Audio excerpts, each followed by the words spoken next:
Hello and welcome to the MHG podcast. As usual, life could be a little bit miserable, life could be a little bit dark, so we're here to bring you plenty of joy, I hope, and smidgen of light. Hi Bradley, once again joined by Stu. How you doing, Stu? Not too bad. I'm on a funky different microphone setup today, so I'm going to sound weird and probably a little bit crapper than usual, which is quite the challenge. Yeah, you didn't need to do the second part. It's just just a bit weirder. Always good to have the support of your co-host. That's what I say. Indeed. Talking of co-host, nothing to do with co-host whatsoever. Have you seen the Twisted Metal TV series yet? No, I've seen that it's happening, but that's so bizarre. It's out. It's been out for over a year. Really? I think it came out last year anyway, but it's on Paramount Plus at the moment, which I get through Sky. And I just binge watched it this last week. Do you know what? It is glorious, glorious, glorious trash. Yeah. It is really good. God, that's weird. It looks, just like it's going to be complete garbage. And it should be, but it's not. Wow. You kind of look at and I think the second season might be a bit crap. But what they kind of done with this first season is they've loosely got a couple of the characters from Twisted Metal in it. So like Sweet Tooth, the clown's in it and stuff like that. But they've given him a bit of a backstory, which works. They've given him some humanity, which works in a good way. Trust me, he's still a psycho clown. But it's based around this guy played by Anthony Mackie, who is they call him milkmen, and they have to go and do drops between cities, deliveries and that. It's post-apocalyptic, obviously. They have to do deliveries and stuff like that. But the cities inside are all nice and everything, but it's the wasteland outside, Fallout-ish kind of thing. It's all dangerous, so they send milkmen out to do it. It's all about his adventures. The second season, they're kind of going more towards the actual what the game's about, which is just blowing the shit out of other cars. And there's a couple of nods to things like that, but it's really, really good. You've got Will Arnett plays Sweet Tooth, or does the voice for Sweet Tooth. Anthony Mackie is in it. Stephanie Beatrice, is it she's called? Used to be in Brooklyn Nine-Nine. She's great. She's in it. Yep, she's really good. And Thomas Hayden Church is in it as well, and he's really good. The Sandman. I just kind of watched it and just went, this is glorious trash. I'm glad I've seen this. Well, that's excellent. I mean, that means I'm going to probably pirate it. Pay for Paramount Plus, obviously. Yeah. I pirated it, and then because I didn't get around to watching it, and it's on my computer, so I can delete it now. And then just watched it on Paramount Plus because I had that anyway. But it came out in America via, I want to say Hulu.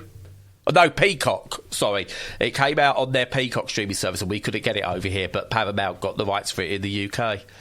But yeah, it's good. It's probably the best video game adaptation I've seen. What, including films? Yeah, I'll go with that. It might be eclipsed in a couple of weeks by Fallout, but yeah. I forgot that was coming as well. Yeah, that looks really good. God, these people are desperate to make some cash off these IP, aren't they? Oh. The thing is, here's the interesting thing. I think video games lend themselves better to TV series than they do films. Yeah. Because you've got more time to expand the lore. Video games aren't story bases like Fallout, like Last of Us, etc. Sorry, no, it's not the best thing. I've seen video game adaptation. The Last of Us is, that's really good. But that's just, I've played the game. I knew exactly what was happening, whereas Twisted Metal goes off in a direction. But you've got time to build lore and do stuff with it. A film, you've kind of got to get it all in an hour and a half to 2 hours. And it just doesn't work unless you're into it. But then you've got to make it that it's not the video game. It's something based on the video game that other people might be interested in. So you alienate two sets of people. Whereas a TV series, you've got time to do all that world building. And yeah, it's good. Really good. Ah, cool. Oh, I will check it out, definitely. And if it's rubbish, I'm blaming you. So yeah, that's fine. Yeah. What's your favourite video game adaptation so far, then? Oh, blimey, that's a difficult question. Is it Far Cry? Far Cry. Or Alone in the Dark. Any of the Uwe Boll ones, they're brilliant. I think probably The Last of Us. I think that was pretty good. It was so much like the game, though, and the game is so memorable that it's kind of like just watching the game being played, but with real people. That's all I got from it. It's like really, really good. And it takes out the bad bits because some of the gameplay in The Last of Us isn't great. And but it was just like watching the cutscenes, which is just really weird. And I hope if they are going to go season 2, 3, 4, whatever, they now go off and do their own stuff with it. Like you get to a degree with The Walking Dead, like The Office done when it pivoted, all stuff like that. When you go and do your own thing with the source material, I think it works better.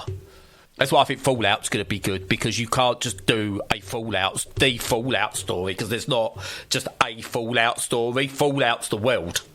It's not everything else. Like you could do anything you want in Fallout. Fallout is just the setting, and I think that's what's going to make that really, really good. Yeah, remains to be seen, but I am hopeful. Talking of Fallout and Twisted Metal and The Last of Us, great TV shows, as we know. Do you know what else they could be? What could they be? Could be video games if they really wanted to be, Stu. Oh yeah, that could actually work.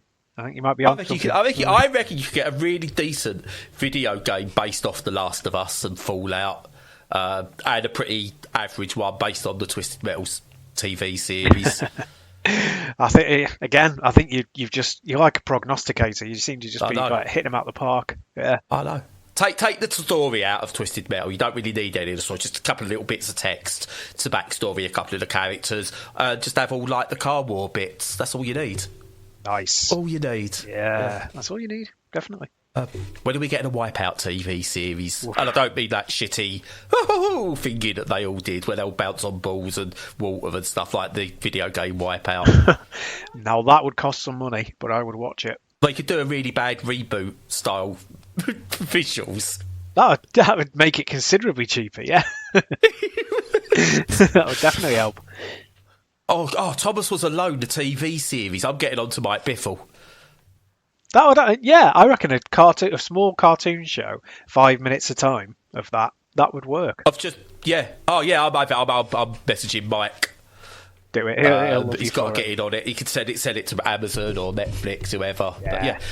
Anyway, video games. What have you been playing, Joe? Well, I've been playing something that's a little bit retro that doesn't have any kind of adaptation at the moment. Although the world that it's set in has constantly been, we're definitely doing a movie of this, and then it never happens.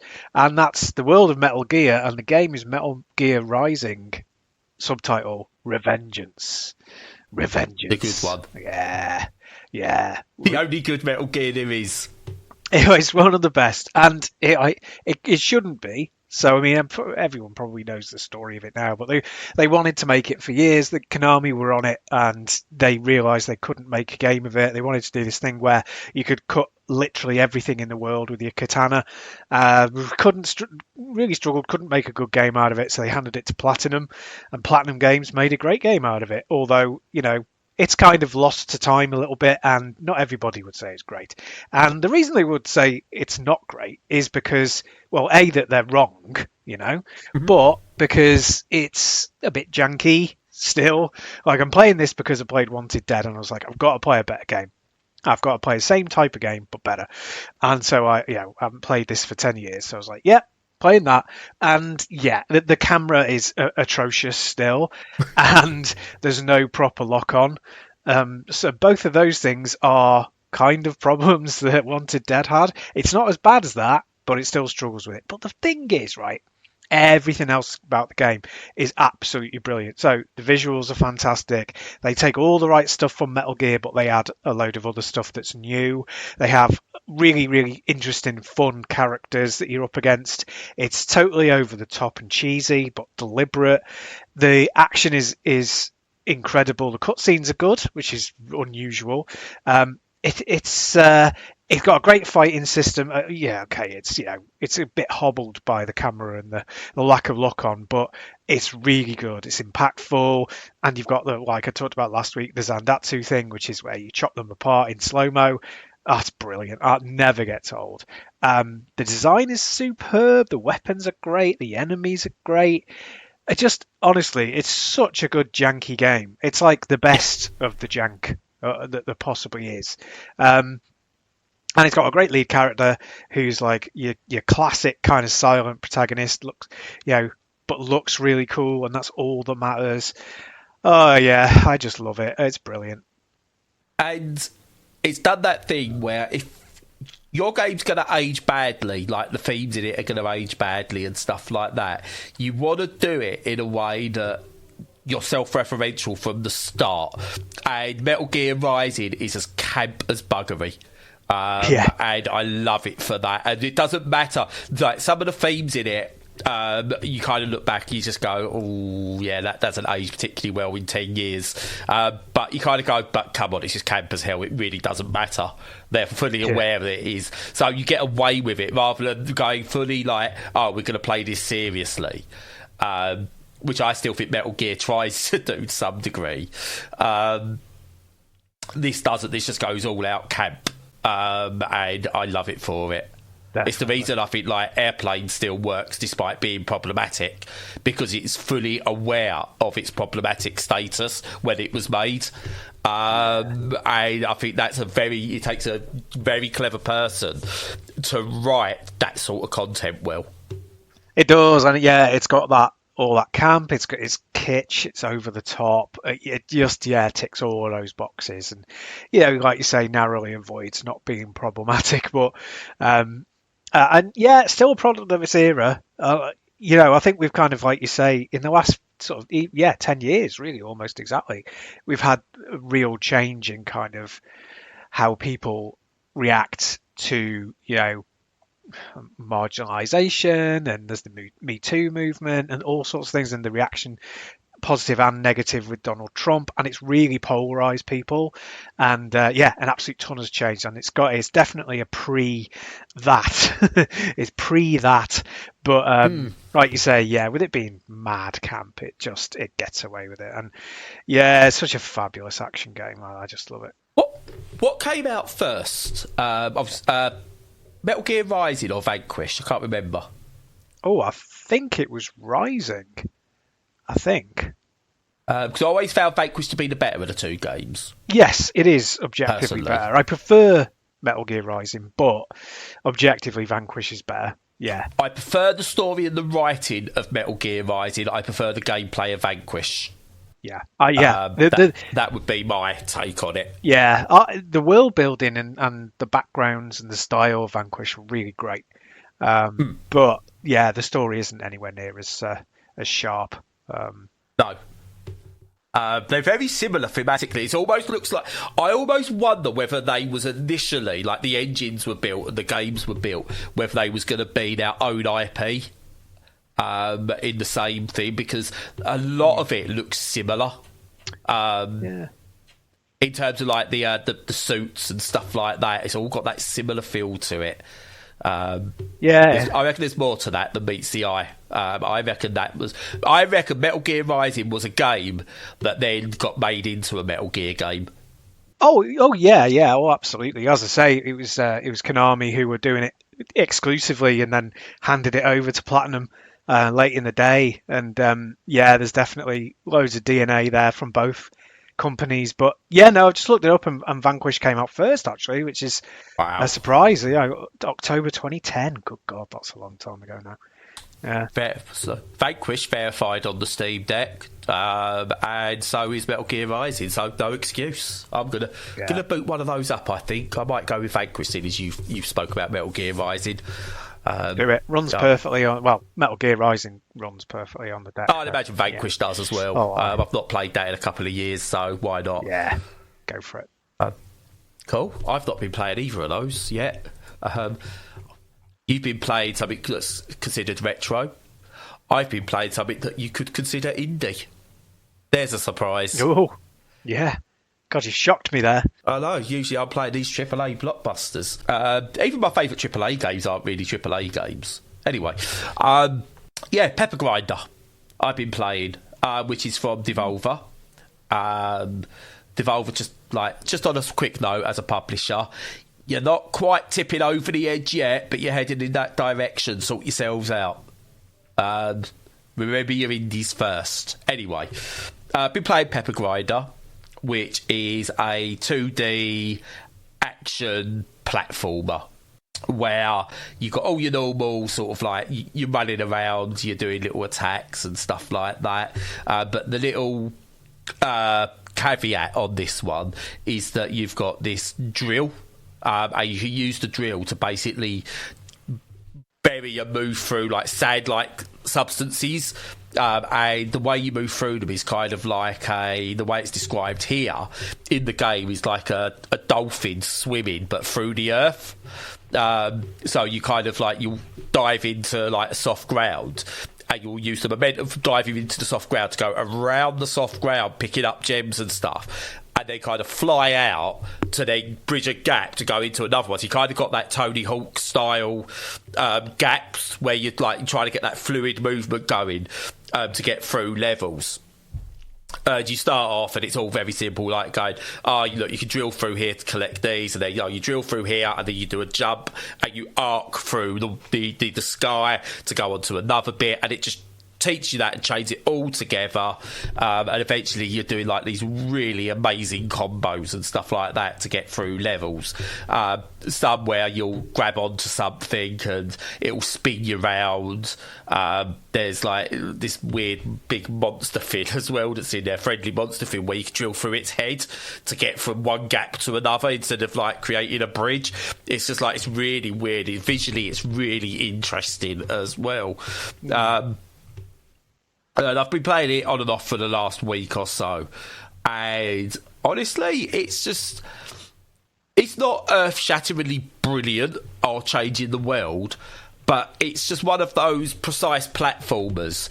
There are plenty of them, but it's got just enough different about it that it's keeping me hooked. I want to play it through to the end, and I'm just pretty much enjoying it.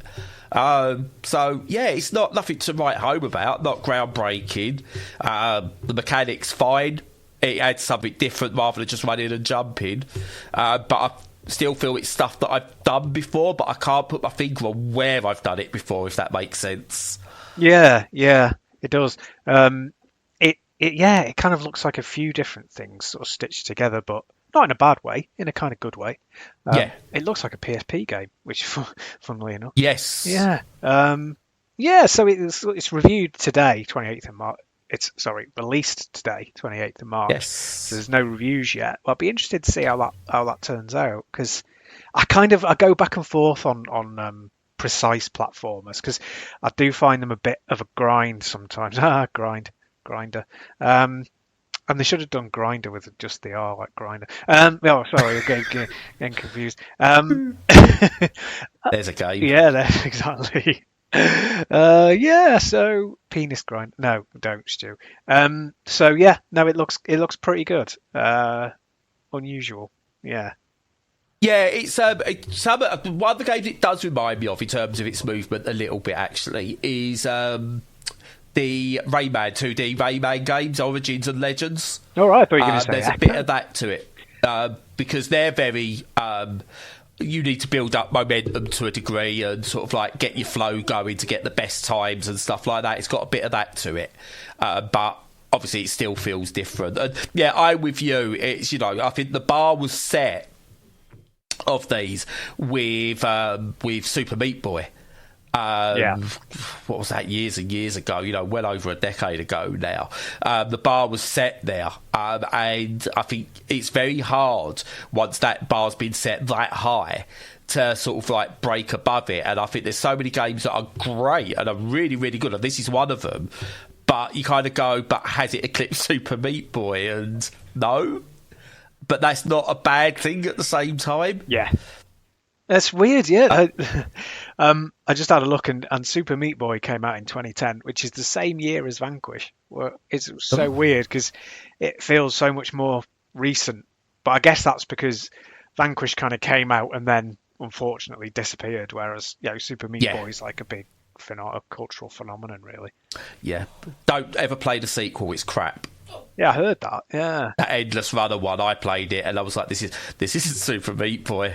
This is a bad game with a Meat Boy skin. Don't play it. Play the original. And then pay Powerhead Macmillan some money. Yeah. Yeah, fair enough. Is he doing anything else? Is he working on anything that you know of? Yes, he is. And it's not Binding of Isaac. Because I think he's also lost that now as well. I don't know. But he's doing a game called Eugenics. Right. Which he first teased, I want to say, back in 2016. Maybe even earlier. Yeah. Which is I don't know what it's meant to be, but it's got lots of cats in it. And that's sold me enough. Yeah. Edward Millen plus cats. Yeah, I mean... I'm sold. Yeah, pre-order get. Yes. But yeah, no, it's good. Great, no. But it doesn't need to be great. It's just one of those games where I think, do you know what? Pick it up, play it, put it down when you're done, sorted. And they're fine. And this is why we'll come to a larger discussion in a bit, but this is why, again, indies lead the way, because it hasn't got to be a multi-million-pound success to be a good game, and you don't need that with indies, and a lot of the indie publishers are making sure that's something you don't need to do. And yeah, I think this fits nicely. I think this will do hopefully a couple of 100,000 units. So that and then a bit of word of mouth and more pick it up in sales and stuff like that. And yeah, I think it was just one of those that people look back on fondly every now and again and go, yeah, that was a pretty decent game. Cool. Didn't change the world. But I don't want to look back at every game and go, oh my God, that changed everything. Because it hasn't got to do that, Stu. Absolutely not. No, it just has to be good. That's all that matters. And I hope the sequel's called Salt Grinder. Yeah, it should be. Or Rami Grinder, that'd be really cool. Rami? Yeah, Pepper Rami. Oh, right. I gotcha. And then it could have little, like, animal type thing in it, and it'll be all, like, come full circle. I don't know. That sounds like an Amiga game from the early 90s. Yeah, and we could have a game called Come Full Circle. Oh, yeah. And he could be in it, the animal from the... Yeah. Yes. Come Full Circle, Leisure Suit Larry experience. Phil. Right, have you got another one? I have, yeah. I mean, not vastly interesting because it's comparatively old now, but then again, it's more modern than Metal Gear Rising, so what am I on about? But I've been playing properly for the first time Ghost of Tsushima for the PS5, and it's more so... No, well, I mean, I picked it up in 2022, so a couple of years ago, and it's 4 years old now, unbelievably, according to the internet, which is just mad. It's like 2022? You said it came out? No, that was when I bought it. It came out. Okay, I was going to say. Yeah. Is this the one they showed off the grass and just went, "Oh my God, look at the grass"? Yeah. Yeah, it is. Yeah, I remember that trailer. Yeah, and the grass is gorgeous. That's the thing. It is lovely, even though it's a PS4 game. And yeah, it's the reason that I picked it up. One of the reasons, at least, from the garage where I've got a load of games still in boxes from when we moved out 6 months ago, is because I moved, because we're having decorating done.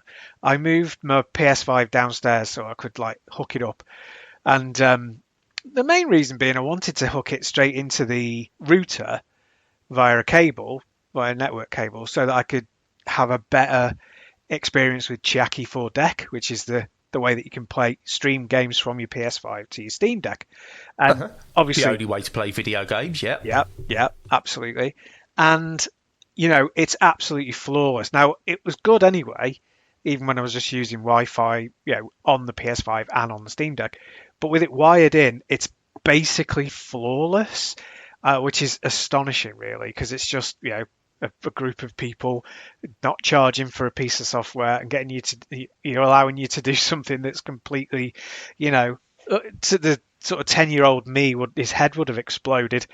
And a Nintendo director's head's exploded at the thought of that. Oh, God, yeah. Oh, absolutely. Don't do it with the Switch, please. Yeah. Oh, they freak out. They want to have their own weird solutions that don't quite work properly, like the Wii U. But the Switch U coming out next year. Yeah, exactly. So yeah, I mean, And again, I wanted another game with swords because I've obviously not been playing enough of those lately, and so this was the one that I grabbed from the bin. And yeah, it's a really good game. I've only been playing it properly for about 3 hours or so, but the production values are just totally off the charts. There's very few games that have that weave the story in with the visuals in quite so good a way. And that's not the absolutely most important thing about games for me by any stretch. It just has to play well, which is why unfortunately I keep saying about Alan Wake 2. The reason I bounced off that, best production values ever, a game that you just really couldn't be bothered playing. Well, for me anyway. But this weaves them together really, really well. So the story totally gels with the action. They're linked in a way that you don't see very often. It's kind of like that, even though it's got more distinct story elements that are done in cutscenes, obviously, because its reputation precedes it, because it has unskippable cutscenes, which takes a bit of getting used to. But it's a little bit like Half-Life and Half-Life 2 in that regard, in that, everything that you're doing in the world feels connected to the story. Yeah. And there aren't very many games that do that successfully. And the gameplay itself is really good. It's not, exceptional. It's not totally over the top amazing, but it's very, very solid. It's entertaining. It's got a good strata of difficulty, so you can set things the way that you want it. And it's got, as I say, just that tie-in with the world and the lore gives it a real edge. And it really does kind of stand of a bit of a landmark in the last few years of an action adventure style game that is as good as, in terms of production, God of War Ragnarok, or the first game, but plays better than that game as well, and is a deeper experience. So yeah, really, really good going. But I mean, the main takeaway is, if you got a PS5 and a Steam Deck, then get Chiaki for Deck so that you can play it remotely and get your PS5 connected to your router. Yeah, I've got this pre-ordered, or not pre-ordered, wish-listed for Steam. Yeah. Because it comes out in May. Yeah. And this will lead into the slightly wider conversation we're going to have in a minute. But I've got hopes that this one will run on Steam Deck, based purely on what's happened with Horizon Forbidden West. Is that the new one? It is, isn't it? Forbidden West is the sequel. Yeah, it is. Yeah, Forbidden West is the sequel. That runs really well on Steam Deck, and it wasn't meant to, apparently. There was a lot of people going, it's not going to run.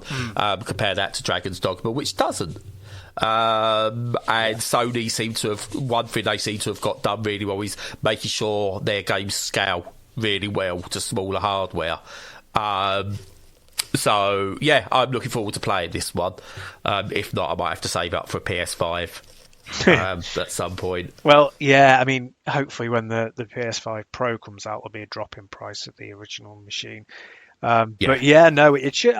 There's no reason why it shouldn't run well with it being a PS4 game. But then again, you could have said that about Horizon Zero Dawn, which came out and chugged like a monster. So yeah, fingers crossed they've got it right this time. But yeah, I think that was because it's their first major port, weren't it, in all fairness? It was, yeah, for that crew. But yeah, no, I'm glad to hear it's good, because I really fancy this one. It looks good. And I won't get obviously all the adaptive trigger stuff or anything on Steam Deck, but I've not played with an adaptive triggers yet, so I have no idea what they feel like, so I don't care. It's a very odd experience. It's very odd. The resistance that you get when you press him, it has a kind of reverse ASMR effect for me. I don't like it. It feels gritty, which is a really, really weird way of explaining it, but it's very strange. But I mean, the idea behind it and the way that it works mechanically is very clever. I think like most technologies like this, whether it's VR, haptic feedback, whatever, I think they're all designed and only work at their best in racing games. No, I was going to mention that. The only force feedback I've encountered other than that is like, say, racing games, racing wheels, and that feels great. It's amazing how it can feel like gravel just by the way that it vibrates. Very strange. Yeah, and the resistance it gives and everything like that. Yeah, it's all. There is one. But yeah, there is one PC game that does have it. Deathloop. What's it called? Deathloop. Oh, Deathloop. Yeah. I think Deathloop has it. Yes. So if you've got a pad, which you probably haven't, because why would you? But if you had a PS5 pad, you could try that out with it. Yeah, I will pick one up at one point. I was going to pick one up, but I thought, no, we'll end up getting a PS5 at some point because I just will. I'm not going down I've got to have every new console day one now. I've got a Steam Deck, so I'm happy with that. That seems to be good. That's probably my only day one. It will be the next Steam Deck. But consoles, I'm happy to wait now because again, once you get them later, the games are all out on PC or the games are really cheap. Exactly. So, but yeah, Deathloop I played. I didn't really like Deathloop personally. No, I couldn't get into it, no. But I will. It is one that I will try with the haptic controllers when I get a chance. Yep, definitely go for it. But yeah, moving on, just the state of really the industry at the moment. And go to ghosty ghosts of Tsushima. That's the one. He's comes into it, and the Horizon games as well. It's sort of showing the state of like ports and everything. I was really looking forward to Dragon's Dogma 2. I tried a little bit of Dragon's Dogma because I picked it up for like £3 recently. I thought I'll give it a go, see what this is like, and it was alright. It was alright. It was fine. But everyone had been telling me, Dragon's Dogma 2 is gonna like raise the bar and everything in ways like similar to the way Baldur's Gate 3 did. So I was like, do you know what? Fine. I'll add it to the wish list. I think this one I'll pick up, and I never did get round to picking it up. And it turns out it's really badly optimised on PC for a start. And not just like Steam Deck on just generally on PC. It runs like an absolute dog. And it's filled to the brim with microtransactions. Yay! Yeah. Don't do that.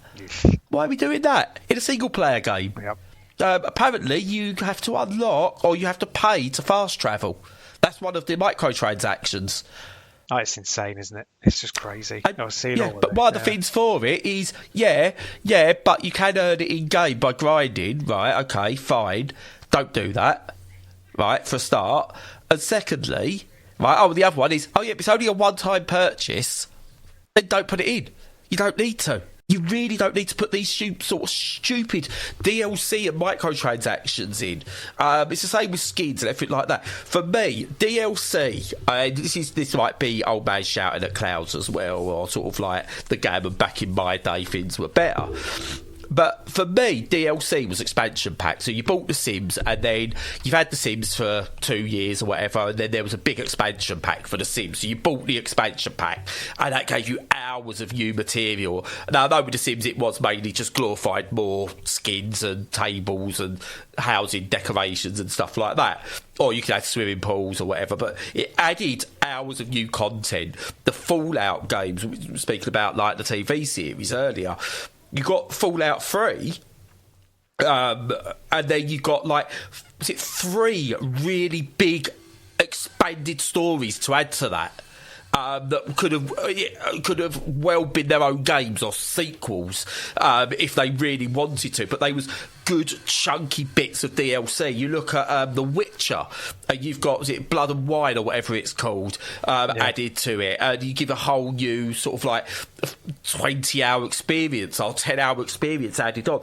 To me, that is what DLC should be, and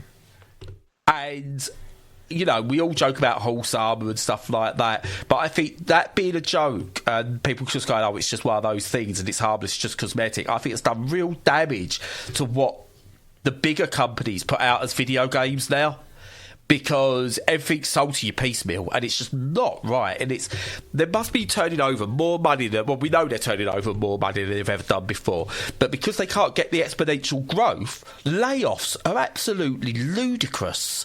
And it's just the state of the AAA industry or the corporate side of video games is a mess. It really is, and it's depressing.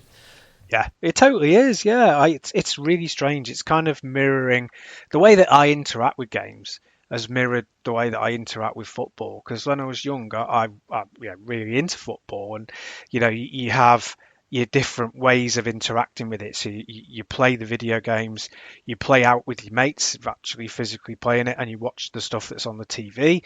You watch like the weekly stuff on the major tournaments, and then like over time, it got separated out so that the most profitable stuff was hidden behind a paywall, and my interest in football just dropped off a cliff. And you know, because it not just, oh, you have to pay the money to watch the game. If it was that barrier to get over, I would do it, but I would not like it, but I would do it. But it's also that it changes the nature and the character of the game itself, because what you do and the way that it's, you know, the kind of focus is then to make money, you know, to be successful via a money-making scheme, which is what football has become. And it's exactly the same with games. It's like, oh, well, we've realised that these higher echelon things have these things in common, therefore we're going to gate them. And it kind of has destroyed it for me as well. And I, with the exception of stuff like the odd game like Ghost of Tsushima, I pretty much don't touch them anymore. 90% of the games that I play are indie titles, and I can't see that changing unless anything changes like really deep down with the way games are made. Oh, 100%. And it's you know, it's like today's the last day of the fiscal year, apparently, and there's already been companies having been sold off with their staff being laid off today and stuff like that, because it's now a case of, can we sell these companies off to make profits? And meet our quota to continue that growth, and they're just letting people's jobs go, and that's just not on. And apparently, you know, the rumours are that when America wakes up, it's just it's gonna be even more. There's gonna be more companies just thrown to the wayside just to get their profits going and stuff like that. And video games aren't, or should it be about profits? You know, it's I've just been sent code for Harold Halibut. And I can't talk about it yet because I've not actually started it yet. But I think like Harold Halibut is a game that no major AAA publisher would ever put out. It's took 10 years to make, and it's purely made it with stop motion. I think what it does, it kind of shows why AI generated content will never replace human content like made by actual creative people, because AI could not produce Harold Halibut, and I don't think we'll see another game of its like anytime soon, because it's one of those games where I think it's a one-off and it's a perfect storm for what it is. I don't want to see a sudden like 30 different stop motion games where everyone's chasing the same thing, because it just wouldn't work. It's a one-off piece of glorious and just art, whatever it turns out to be. It's an amazing one-off, and that's brilliant. But you wouldn't get that AAA. Last week I played, I spoke about Yellow Taxi Go Vroom. Yep. That doesn't get made by a AAA company. That can only be made by an indie. And I think the closest you get with this now is like Namco Bandai do something decent where they hire you programmers or developers and stuff like that. And part of their thing is they make games. And what they're starting to do, and they used to do it in Japan only, but they've started to do it across like the West now as well, is they put their games on like Steam or whatever free of charge, and you get to play them. And apparently this free have just gone up, and they're all pretty decent experimental games. But then I remember Ubisoft done that years ago with that Grow Home, is it? Yeah, Grow Home. I think it was, which was exceptional. But they also done stuff like Valiant Hearts, I think it was called, the Rayman games, and there was one with like a fairy type thing that was really quite cool as well. And they was putting out really interesting games, but they just went, no, that doesn't make enough money. It makes money, but not enough money. And it's just like, why is the greed there? And I sent a message to one of the people who works for Raw Fury. And I said, you guys are probably my favourite publisher in video games at the moment, because you've grown, but you've not forgot the little guy. I can get code from Raw Fury easily. And it's not why I like them, but they've not gone, oh, we've grown, you're too small for us now, which I can name others that have. Like No More Robots decided, no, you're too small now. Yeah. Devolver Digital can be difficult to get code from as they've grown. I used to know, like, be in contact with like the bosses at Devolver Digital when I was back at GameStyle, and you'd be able to go to them like, "Can I get this?" "Yeah, no problem." "Yeah, it's indie and everything." Now you've got to go through PR companies. You can't get in touch with any of like the higher up bosses because they've grown. Now Devolver Digital, and it's why I mentioned that little quip earlier, as a company, are not quite at the corporation levels yet. They're not scummy practices yet, but I can see the signs are there. They're going to come to a crossroads soon, and they've got to decide which way do they want to go. Raw Fury, on the other hand, continue to be indie to the core. They don't care who you are. They want to put games in your hands. They want to give people a chance to make the games they want to make, whether they're good, whether they're average, even if they're bad. No one's got any issues with a bad game being made as long as it's been made with the right intention. But that's what the major companies are pretty much doing now. They're just doing identikit games that are going out, that are just using the previous assets from another game. And I couldn't tell you what the new Assassin's Creed is and how different it is from the other one. I don't believe I've even forgot that Ubisoft put out Skull and Bones recently. I've completely forgot about that. That was meant to be a big thing a couple of years ago. On Twitter the other day, I don't know, how big was you into the Vita? Oh, really? Yeah, really heavily into it.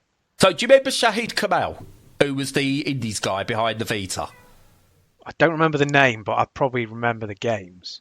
Right, he was basically the guy. He basically signed up. If there was an indie coming out, he basically went, right, let's get this on Vita. So all the indie games you got to play on Vita, whether it was Thomas Was Alone, whether it was Papers, Please, Super Meat Boy, etc., etc., etc., it was thanks to him. Right.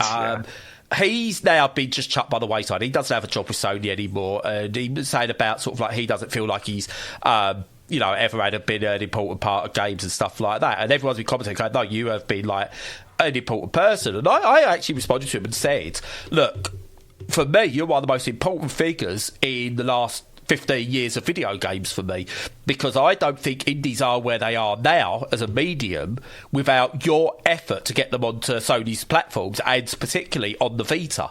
The Vita only lasted as long as it did, and is remembered as well as it is because of all the indies that you got on there."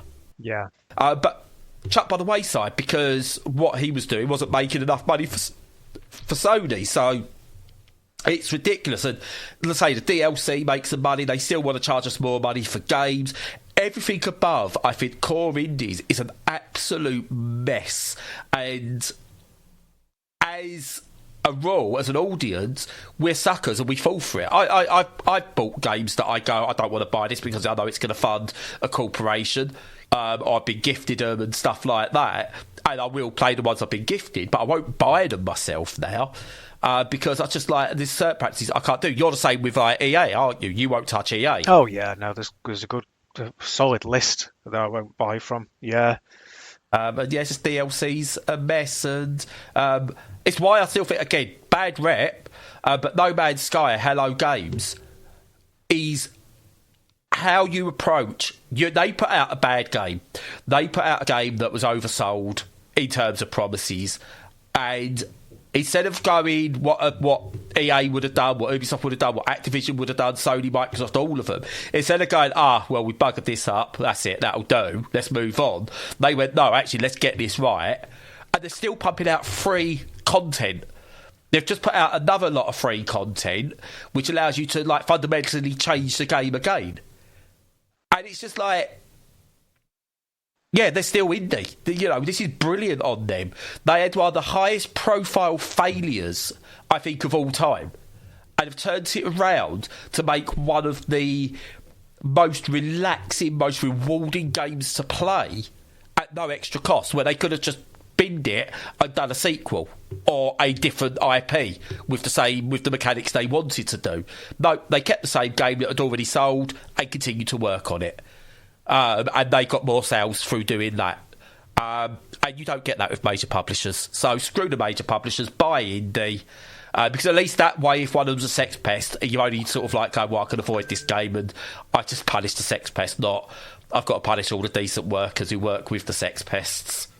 I mean, obviously, I agree with all of it. I think one of the good, perhaps the only good thing about owning a console rather than a PC, obviously, a couple of exclusives, but very few, is that you can dabble in the second-hand market for games, which means the money doesn't go to the publishers. I'm not going to have that for very long. But yeah, it's a terrible state.